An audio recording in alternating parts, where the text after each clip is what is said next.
Selamat hari Rabu, para kawan sobat trader. Seperti biasa, hari ini saya akan memberikan analisa saya untuk hari ini, tanggal 5 Oktober. Analisa untuk XEU USD. Eh, jadi, ya kita lihat. Tapi sebelum kita menganalisa yang hari ini, saya mau flashback sedikit untuk analisa mingguan saya yang kemarin. Baik, jadi kalau kita lihat mundur ke analisa saya yang sebelumnya, yaitu tanggal yang saya buat tanggal 1 tepatnya ya. Di situ saya memberikan analisa untuk time frame 4 jam untuk mengcover 1 minggu ke depan. Tapi sebelumnya di mingguan saya sudah pernah saya sampaikan bahwa ada terjadi pola yang berulang dengan karakter candlestick yang terjadi setelah penutupan minggu lalu. Jadi sekali lagi bagi teman-teman yang mungkin tidak follow penjelasan saya yang kemarin-kemarin, di situ saya jelaskan bahwa ada beberapa tanda-tanda yang sama dengan candle yang terbentuk pada penutupan minggu lalu, yaitu candle dengan posisi setelah turun dia ada badan dan ekor kemudian leher seperti yang saya sebutkan di sini saya tandain. Ini kalau dilihat seperti tanda yang sudah ada, saya memang menjelaskan bahwa ini sudah terjadi, sudah pernah terjadi sebelumnya dengan candlestick yang seperti ini biasanya dia naik walaupun sedikit, atau di sini malah justru dia naik. Tapi ada potensi setelah mendapatkan candle weekly seperti itu memang dia ada potensi naik. Nah, tapi saya lagi sebutkan bahwa ketika kita melihat sebuah candle, kita juga harus melihat dari teknikal yang lain, indikator yang lain, dan juga tanda-tanda yang lain. Jadi kita tidak bisa hanya dengan terpacu pada satu sinyal saja, tetapi harus ada sinyal yang lain untuk mengimbangi seperti itu. Nah, kalau di yang mingguan kemarin saya sebutkan, saya telah menyebutkan bahwa ada area yang tidak saya ingin main, terutama di daerah sini, dan ini sebenarnya ini saya pikir sudah analisa saya hampir, bukan saya katakan hampir benar semua ya, tetapi memang pada saat itu saya bilang kemungkinan akan turun, tapi mungkin ada level konfirmasi. Nah inilah yang saya sebut level konfirmasinya dalam minggu ini. Nah kemudian bagaimana untuk hari ini? Nah itu juga tergantung lagi dari analisa yang akan saya proyeksikan hari ini. Kemudian flashback lagi untuk yang kemarin tanggal 4 Oktober, saya juga sudah memberikan prediksi beberapa move yang akan saya jalankan, beberapa plan transaction plan yang saya ambil, yaitu buy stop, buy limit, sell limit seperti itu. Nah, kalau dilihat dari plan yang kemarin, saya plan kemarin untuk buy stop di sini, kemudian mengambil beberapa profit sekitar 400 atau 500-an. Nah, ini kemarin sudah hit seperti itu. Tetapi saya juga memasang sell limit di sini, hanya saja sell limitnya tidak tersentuh. Tapi nggak apa-apa karena ya saya tidak rugi apapun gitu. Nah, lalu bagaimana untuk yang ini? Kebetulan yang buy limit ini tidak tersentuh karena memang dia setelah kemarin ada di posisi yang dari sekitar 1702 sampai ke 1712. Nah, dia ketika itu dia baru breakout ke level ini, kemudian nah baru dia istilahnya ada posisi yang terhit setelah itu. Seperti itu. Nah, untuk yang hari ini, oke, kita riset dulu ya. Lalu bagaimana untuk yang hari ini? Nah, untuk yang hari ini, lagi saya akan menggunakan metode yang sama. Konsisten saya selalu menggunakan metode yang sama, yaitu menggunakan dua line Fibonacci, yaitu Fibonacci retracement dan juga Fibonacci expansion. Jika kawan-kawan sini juga melihat adanya indikator lain, ini yaitu indikator pembantu, yaitu indikator zigzag. Nah, bagi kawan-kawan yang tidak tahu, sekali lagi di mana indikator zigzag, ini ada di sebelah sini, di sebelah indikator, kemudian di custom, kemudian di zigzag. Nah, gunanya buat apa? Kalau saya ini indikator zigzag jujur sangat berguna. Ini menentukan titik gitu. Jadi kebanyakan kita mengira-ngira titik mana ya yang pas gitu. Tetapi ketika kita menggunakan indikator zigzag, sebenarnya titiknya sudah jelas. Jadi titiknya sudah dikasih tahu lah istilahnya sama perhitungan mereka. Mereka ini yang saya maksud adalah sistem itu sendiri, sistem matematika di mana dia memperhitungkan secara tepat dan akurat seperti itu. Nah, baik, di sini saya sudah menemukan adanya low dan high, jadi bisa saya tarik langsung garis Fibonacci retracement dari yang terendah di titik ini, kemudian saya tarik lurus ke titik ini. Nah, ini bisa kita lihat ada level-level yang memang dia menyentuh garis resisten atau garis lainnya. Kemudian ada beberapa level konfirmasi. Kalau dilihat dia menyentuh garis ini, kemudian konfirmasi gagal, konfirmasi gagal. Nah, ketika dia mencoba mengkonfirmasi kemudian sukses, dia breakout langsung naik. Begitu juga ketika sampai di sini juga sama.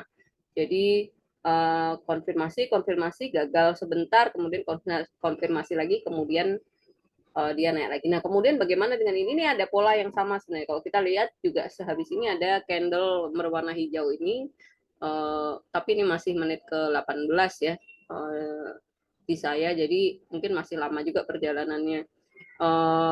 Ini memang ada kemungkinan dia konfirmasi lagi. Sama seperti yang lain, ketika konfirmasi dia gagal dia akan turun, tapi kalau dia konfirmasi dia sukses, maka dia akan breakout, akan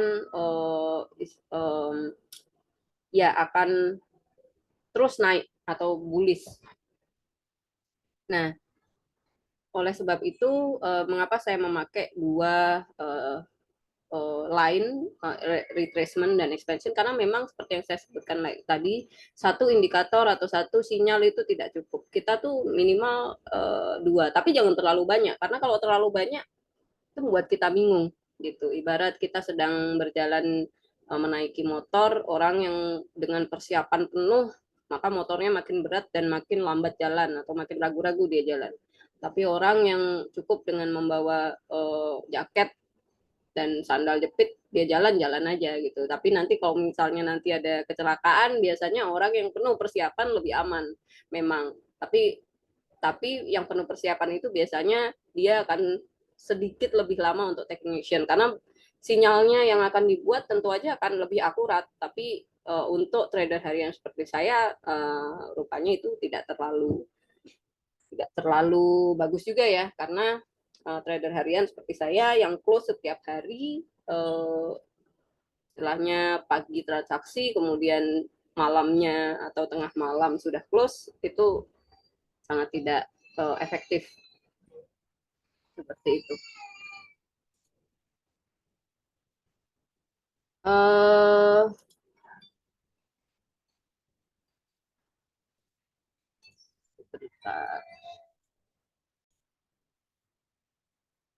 nah, kemudian yang saya lakukan selanjutnya adalah Fibonacci expansion. Fibonacci expansion, saya ingin mencari titik low. Kalau saya ingin mencari titik low, saya akan ambil dari high kedua, kemudian saya tarik gitu ke low yang terlihat di sini yang saya tandai. Oke, kita mungkin bisa zoom out dulu ya. Nah, saya mau mencari titik low, jadi saya patokannya high. Oke, high nomor 2 itu sebelah sini, saya tarik ke sini, ke low yang kedua juga, kemudian saya tarik terakhir ke high yang terakhir. Nah, seperti ini. Kemudian saya ingin mencari titik high. Kalau saya ingin mencari titik high, jadi saya harus menariknya dari low yang ada, low yang kedua. Oke. Normalnya untuk memasang ini, untuk memasang Fibonacci expansion untuk low itu dari low yang kedua yang terlihat. Tetapi di sini juga sudah ada pembentukan low, hanya saja sifatnya permanen. Temporary, bukan permanen, belum terbentuk seperti ini. Jadi nanti akan live, dalam arti kalau kawan-kawan mengikuti cara saya, memang harus diupdate ketika dia nanti turun terus dan terbentuk low baru, kita harus update expansion-nya sehingga kita tahu nanti titik resisten baru seperti itu. Nah, nanti juga diupdate juga plan transaction plan-nya. Misalnya tadinya ada buy sell stop di sini, kita harus rubah lagi sesuai dengan garis nanti yang terbentuk. Nah, saat ini saya ambil dari yang low kedua yang terlihat, kemudian ke titik high yang terakhir, kemudian ke low yang terakhir. Nah, oke, di sini bisa terlihat bahwa ada resisten baru yang terbentuk tinggi, jauh di atas level 0.0-nya Fibonacci retracement. Artinya apa? Artinya di sini bisa dikatakan bahwa hanya ketika dia breakout dari 0 ini kemungkinan akan naik sekali. Tapi apakah ada potensi turun? Ada. Nah, tidak seperti kemarin. Kalau kemarin saya lebih takut bertransaksi karena level-level, baik level-level yang dihasilkan expansion low maupun high itu sangat bertumbukan. Yang hari ini saya bisa cukup bermain dengan santai, maksudnya dengan aman. Ada beberapa plan yang mungkin akan saya lakukan, diantaranya karena yang kalau ini dilihat ini terlalu sempit sepertinya ya. Ini kita lihat nih berapa. Nah, oh ya, ini bisa sih cukup. Kalau kita bermainnya hanya sekitar 100 pip, mungkin cukup. Plan yang saya gunakan mungkin lebih ke saya tidak ke sini kali ya, karena ini kalau saya biasanya kalau bertransaksi ketika dia menyentuh dua garis seperti ini, istilahnya arahnya belum pasti, saya tidak mengambil di dua daerah ini. Jadi lebih baik kalau nggak di sini, area yang dimulai dari 17-12 ke bawah, tahu nanti yang ke atas ini, dari sini ke atas sana, ke ya ke atas sekitar 17.51 seperti itu. Oke, trading plan. Trading plan saya mau ambil sell stop. Nah, itu warnanya sebenarnya tidak bagus ya. Saya coba akan ganti mungkin ke merah kali ya. Merah agak tebal biar kelihatan. Nah, saya akan ambil sell stop di sini. Sell stop.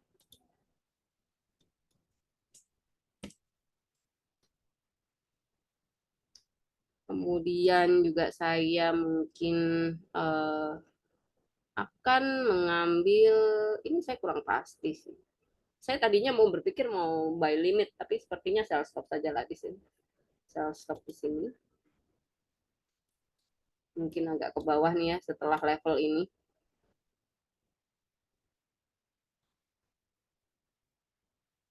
Ya, setelah ini kan ada leher yang ke bawah nih. Saya akan ambil sell stop di sini.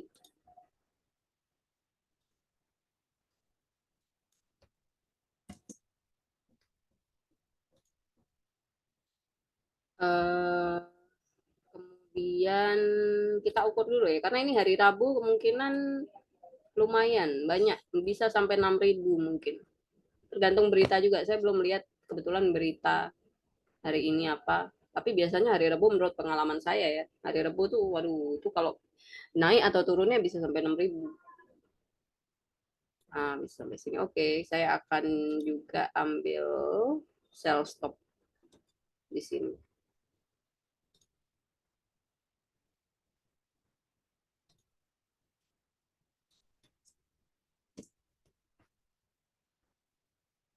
Nah, sini.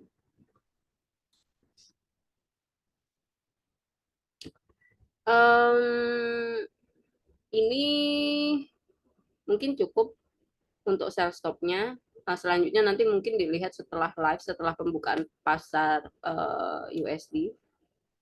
Tapi mungkin lebih ke buy juga, saya akan ambil action buy di sini di level di garis 17.34 ini. Saya di sini tidak menyebutkan angka ya, karena takutnya nanti beda-beda level percaya dirinya kawan-kawan trader. Tapi kawan-kawan trader kalau mau mengikuti teknik seperti saya pakai Fibonacci, pasti kira-kira garis support dan resistennya akan sama. Di sini saya akan buy stop.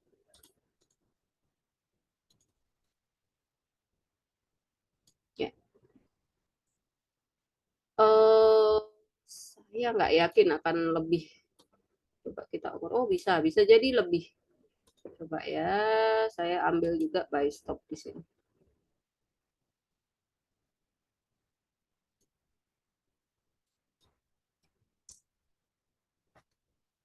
Buy stop. Oke. Nah, kemudian untuk yang sell limit atau buy limit bagaimana? Untuk sell limit bisa sebenarnya untuk kita plan, tapi kita harus lihat eh, ininya apa namanya resisten atau support yang terbesar, yang paling kuat gitu. Oh, ya ini bisa ini buy. Mungkin saya buy stopnya saya naikin karena ini ada ya ini nggak kelihatan tadi. Ini ada ini saya langsung switch ke H4 untuk mengecek apakah ada uh, sesuatu garis yang tidak saya tahu, tapi di sini sepertinya ada ini. Ini karena ini menyentuh kemudian dia turun lagi, saya akan agak sedikit memajukan ke atas kan untuk plan buy stop saya. Sepertinya untuk sell stop ini aman. Kalau saya nanti ngambil untung sell stop yang level ini, mungkin hanya, oh cukup 600 pips, sudah cukup besar. Eh Sell stop ya, ini mungkin ya bisa cukup aman juga. Kalau mau mengambil buy limit ya contohnya, bisa tapi harus mencari garis eh, yang paling apa ya. Nah, contohnya ini saya naikin lagi ya karena ini juga ternyata menyentuh gitu. Nah, ini di historical time frame H4 memang ada di garis ini, tepat di garis yang ini itu ada historicalnya ada koreksi gitu. Jadi bisa pasang sell limit di sini, tapi kemudian nanti take profitnya sekitar 800 700 seperti itu. Atau bisa juga untuk di level sebentar ini sebenarnya ini juga bisa karena ini menyentuh kan ini bisa pasang sell limit juga di sini. Nah, ini bisa pasang sell limit juga untuk di sini. Hanya saja ini kalau prinsip saya tidak akan bermain di sini ya, tapi kalau kawan-kawan mungkin lebih berani dan percaya diri bisa pasang sell limit di sini. Ini saya bilang opportunity sell limit. Nah, tapi kalau saya jujur aja saya lebih milih yang setelah garis-garis aman. Nah, kemudian buy limit bagaimana? Sebenarnya buy limit kalau di sini garis ini tidak sih. Ini masih jauh soalnya. Mungkin malah lebih ke sini untuk buy limit. Nah, lebih ke garis ini kalau mau buy limit. Tapi terlalu jauh sepertinya untuk buy limit ke sini ya. Belum tentu juga mencapai juga ke sini. Seperti itu.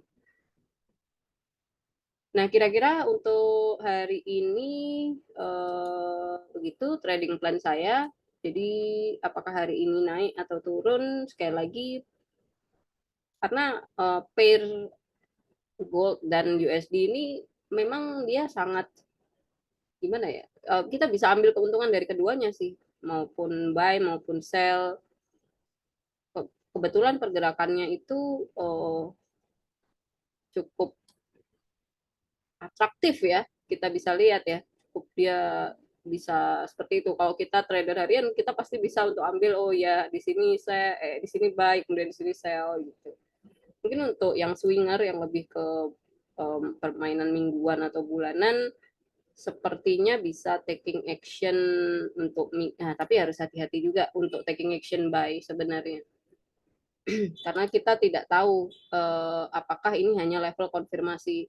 Ini jujur aja nih, ini sangat bertumbuhkan ini karena sudah saya plankan. Tapi kemarin yang saya sebutkan bahwa ini sudah ada double top dengan support di 16.88. Ini akan sangat tergantung dengan penutupan minggu ini bagi swinger yang mau taking transaction as buy atau beli. Karena bisa jadi misalnya hari ini turun gitu, turun jauh seperti ini gitu. Misalnya turun jauh, udah dia naik tapi terus turun jauh gitu. Nah, itu bisa jadi sinyal bahaya karena bisa jadi dia koreksinya gagal kemudian malah akan jadi turun. Jadi akan sangat tergantung dari candle penutupan minggu ini akan seperti apa. Apakah dia koreksi hanya membentuk leher kemudian gagal atau dia berhasil kemudian dia breakout. Seperti itu. Baik, terima kasih teman-teman. Berikutnya sudah saya jelaskan untuk trading plan saya untuk hari ini dan juga analisa saya. Semoga bisa berguna bagi kawan-kawan trader semua. Terima kasih dan sampai jumpa kembali.